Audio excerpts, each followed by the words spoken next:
Então, dando continuidade às nossas aulas, vamos falar aqui de prescrição de vitaminas e minerais. Mas sobre a sugestão de vitaminas e minerais, eu gostaria primeiro, antes de tudo, conversar com vocês sobre a individualidade e sobre a avaliação de parâmetros de vitaminas e minerais antes de qualquer suplementação. É óbvio que nós estamos aqui em um curso que eu preciso dar para vocês um norte, um básico, um mínimo, porque o ótimo, que é a prescrição individualizada, pode ser o inimigo do bom quando você não prescreve nada.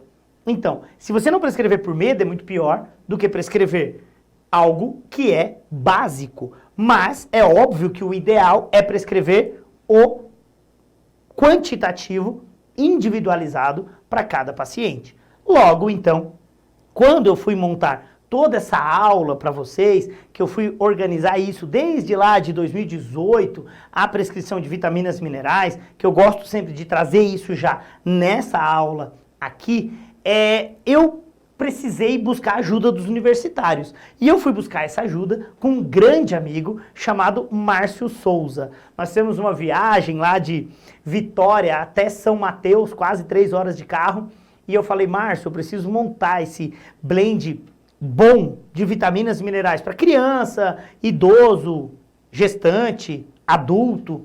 E aí ele falou, pô, Murilo, mas tu quer montar tudo? Isso não existe. Aí eu falei, não, eu só quero o bom. O ótimo é saber prescrever individualizado.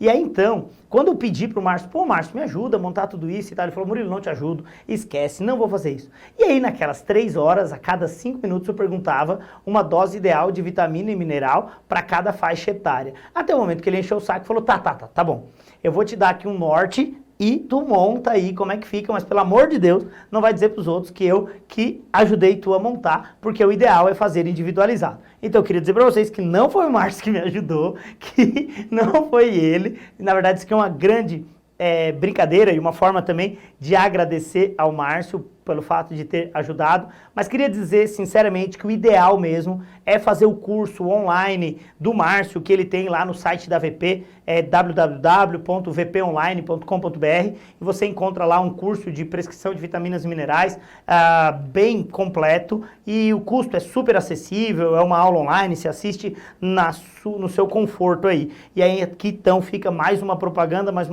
do coração, tanto ao carinho que eu tenho pela VP, quanto pelo Márcio, que são pessoas que ajudaram e me ajudam até hoje. Também tem um outro curso do Márcio, junto com o Luiz Lanes e com a Cris Cravo, que também é bem específico sobre suplementação e bem legal, uma interação entre os três, que eu também recomendo bastante. Também tem os cursos do Henrique, tem os cursos do Adriano, tem um monte de coisa lá que eu acho que vale super a pena e que é legal. Bom, vamos então dar continuidade aqui a essas sugestões de prescrição. E nessas sugestões de prescrição, pensando nas vitaminas e minerais para facilitar a desintoxicação de primeira passagem, vamos às sugestões. Essa seria uma sugestão para adulto. E aqui eu confesso para vocês que até o B1 foi uma junção de fatores, meu e do Márcio, montando aqui e tal. Mas essa última parte aqui não tem nada a ver e o Márcio vai me matar se um dia eu falar que foi coisa da cabeça dele, porque não foi, porque foi justamente da minha, porque eu precisava ter uma lógica aqui nas prescrições. Nessa lógica de prescrição eu fui perguntando e ele foi concordando comigo. E olha que legal, ó. B1, 10. B2, 20. B3, 30. B5, 50. E B6, 60. Olha se não facilita a prescrição. Para você que tinha dúvida, não sabia nunca como prescrever, aqui você já tem um norte para começar do zero. Mas, como não é tudo tão simples assim, olha só, B1. Se o cara for B-boom, boom, aí você passa de 10 para 100. E no crescimento muscular, e aí no crescimento muscular, olha só, olha para cá, como a vida é fácil, ó. O cara quiser crescer, músculo, 6. Então você aumenta B6.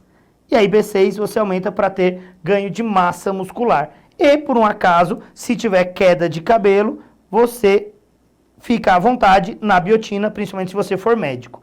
Um parênteses aqui sobre a biotina. é que em indivíduos que pretende-se avaliar a função tiroidiana pelo TSH ultrassensível, tem que estar a pelo menos 72 horas sem ingerir nada que tenha biotina, senão ele pode dar um resultado falso nessa dosagem de TSH ultrassensível. Então, 2 detalhes sobre a biotina: se você é médico, fica à vontade na quantidade, e se por um acaso for monitorar a função tiroidiana, obrigatoriamente 72 horas sem ingerir qualquer suplemento que tenha biotina. Bom, e aí vamos para a sugestão de gestante. Ah, Murilo, por que não tem aqui a sugestão do álcool na B1? Cara, porque se a gestante ingerir um monte de álcool, a casa caiu, né? Então, aqui uma sugestão para idoso e uma sugestão para criança. Na criança aqui, sempre importante considerar as vias, né? Que pode ser um sachêzinho, xarope, pode ser uma goma comestível, e aí fica a seu critério. E é claro que eu não poderia deixar de falar de coenzima Q10. E sobre coenzima Q10 eu tenho uma sugestão para vocês. Coenzima Q10. Lembra aquela propaganda que tinha da Skin Cariol, que chamava experimenta, experimenta? A minha sugestão é que você possa também experimentar a coenzima Q10. No meu ponto de vista faz toda a diferença a ingestão da coenzima Q10. Isso pode facilitar muito o metabolismo do seu corpo, melhorar a cadeia de transporte de elétrons, e se por um acaso você tiver parâmetros como de diabetes, você pode melhorar os biomarcadores dessa diabetes ingerindo coenzima Q10. Aqui você tem a meta-análise que mostra isso, e principalmente se o indivíduo for um indivíduo que utiliza os inibidores da HMG-CoA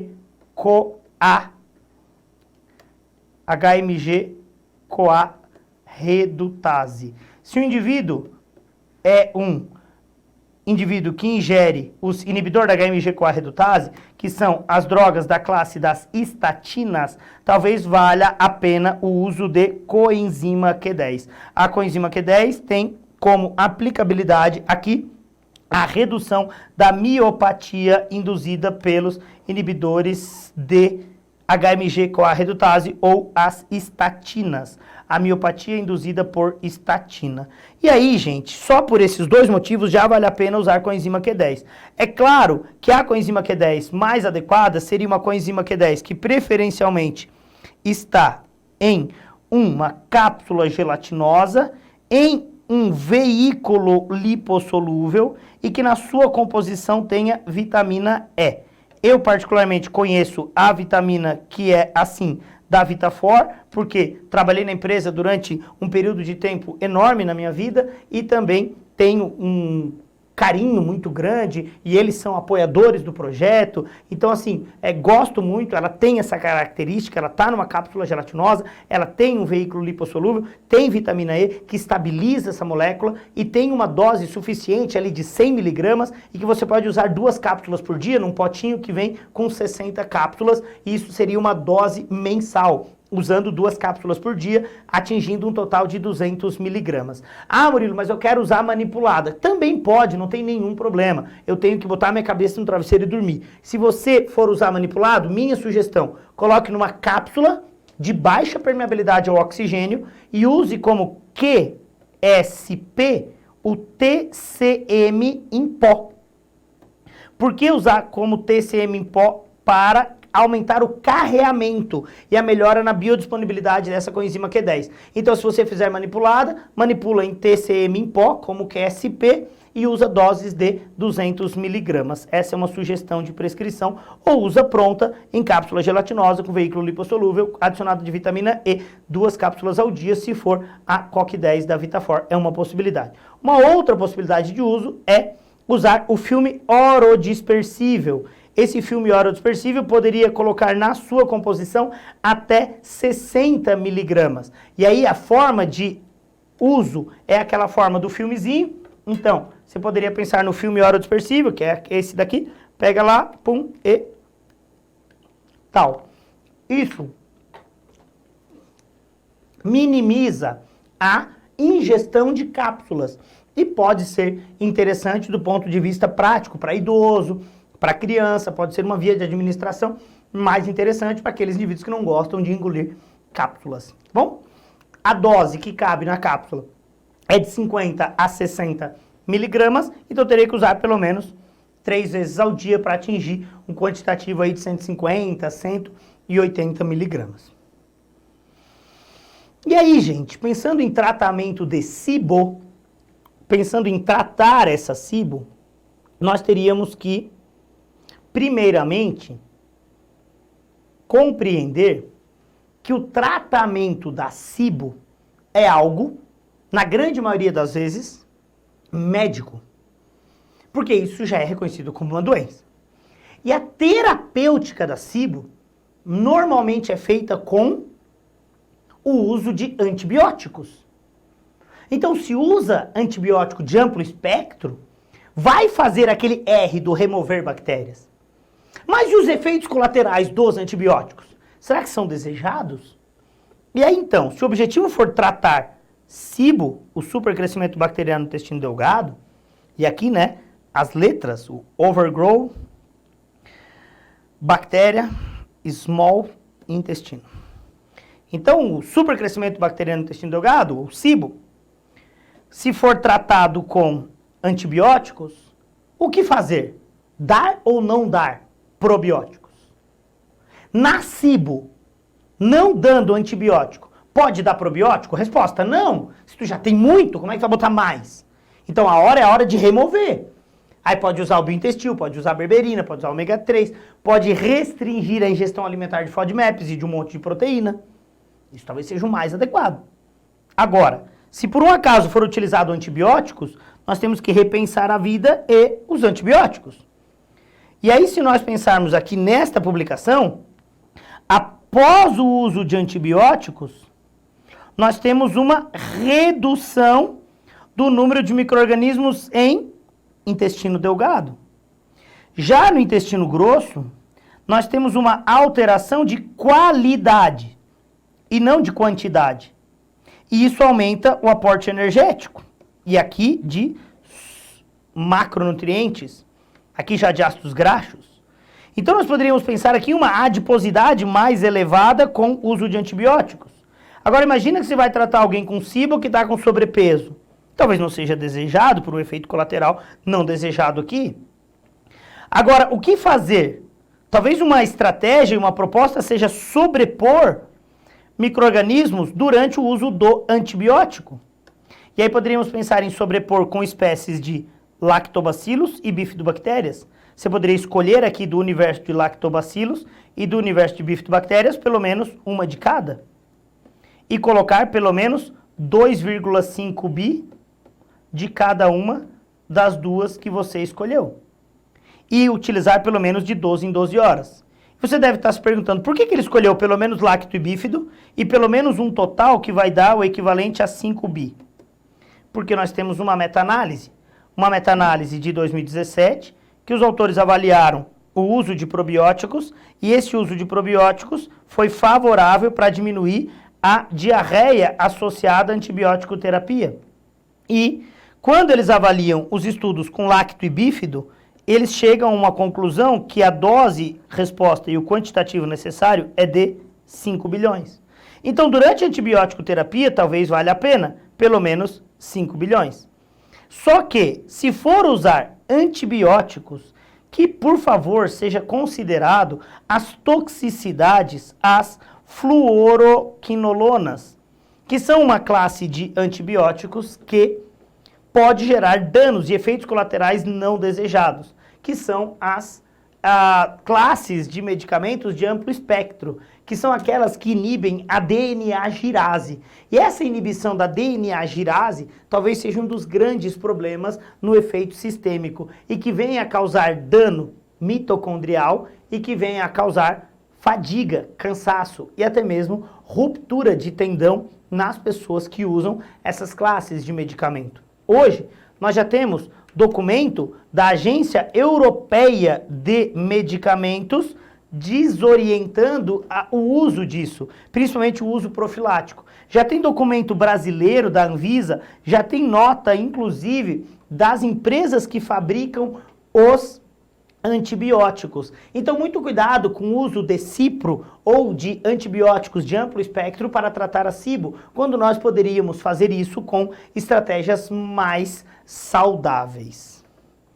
E aí, gente, para quem usa o termo dano mitocondrial e as pessoas te ridicularizam, é importante que você saiba que o dano mitocondrial é o que é causado pelas fluoroquinolonas, por essas quinolonas que, por sua vez, podem estar sendo utilizadas de forma banalizada. E olha o que eu vou falar, não quer dizer que o Murilo é contra o uso de quinolonas, muito pelo contrário. Quando há uma indicação clínica e médica que justifica o uso, é fundamental. É muito melhor ter o tendão rompido e fadiga e não morrer de uma infecção bacteriana do que morrer dela. Agora, o meu questionamento aqui é para minimizar uma SIBO, que tampouco é um quadro infeccioso grave. Então, ficar usando para coisas banais talvez não seja tão prudente. Ou talvez para profilaxia seja até contraindicado já hoje. E aí, só fica aqui o meu sinal de alerta. Agora, uma dica prática.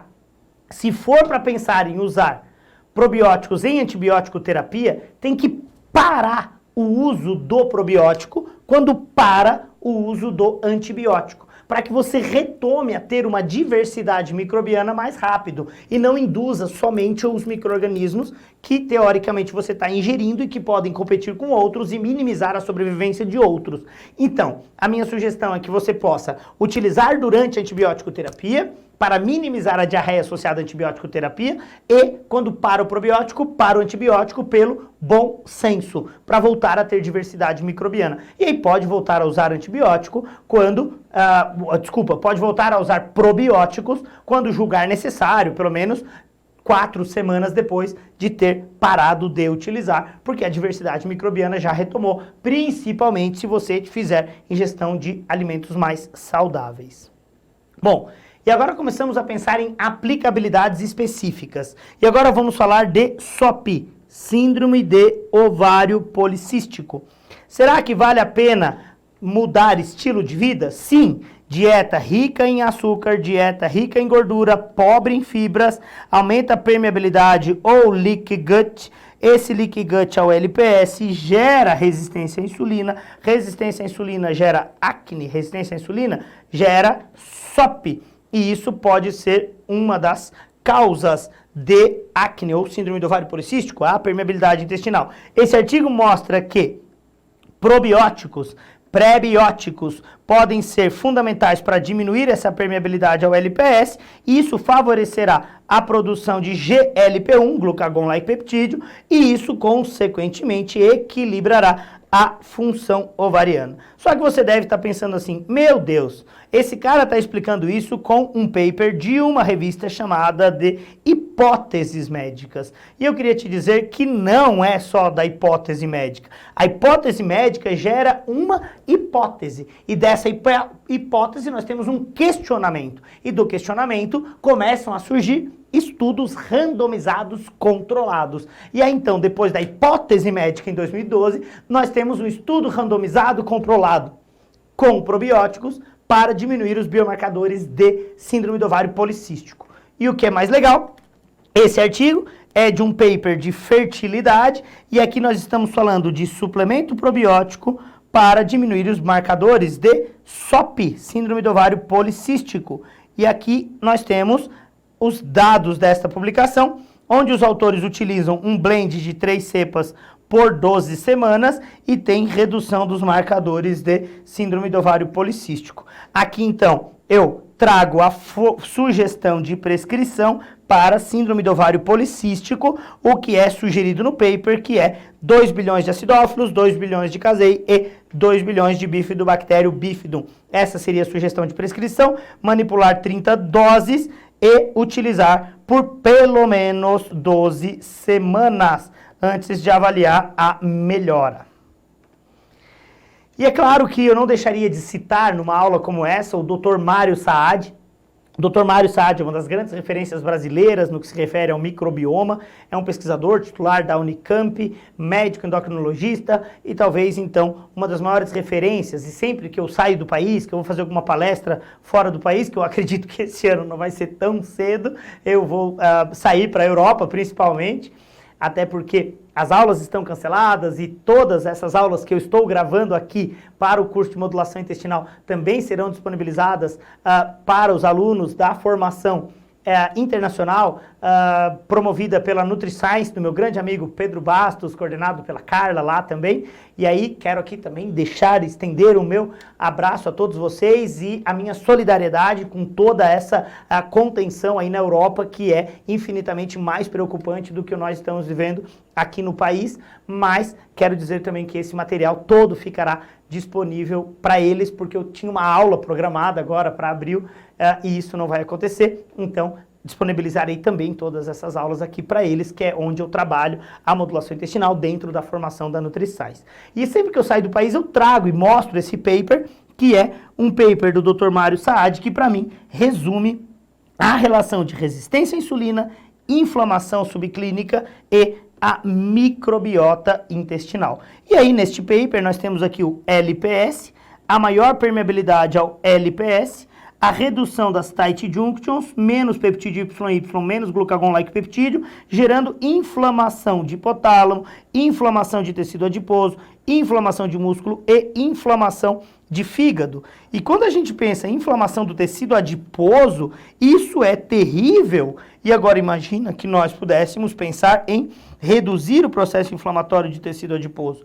Agora imagina se nós pudéssemos falar em promover a apoptose da célula adiposa. E olha que legal, nós temos aqui um artigo, um paper, cujo título é Ação anti-obesidade e anti-diabetes de compostos derivados de fungos e de plantas que têm ação anti-obesidade. E quando nós direcionamos o olhar para o tecido adiposo, que é o que está aqui, notem que há uma possibilidade aqui de prescrição de uma junção de compostos que pode promover o aumento da apoptose, ou seja, estamos falando aqui uma possibilidade de suicídio da banha. Suicídio da banha é a gordura se matando. Então, imagina que você está prestando atenção em todas essas aulas para aprender de suplementação e até agora eu não falei nada que promoveria o suicídio da banha. E agora eu vou dar uma sugestão de prescrição para o suicídio da banha,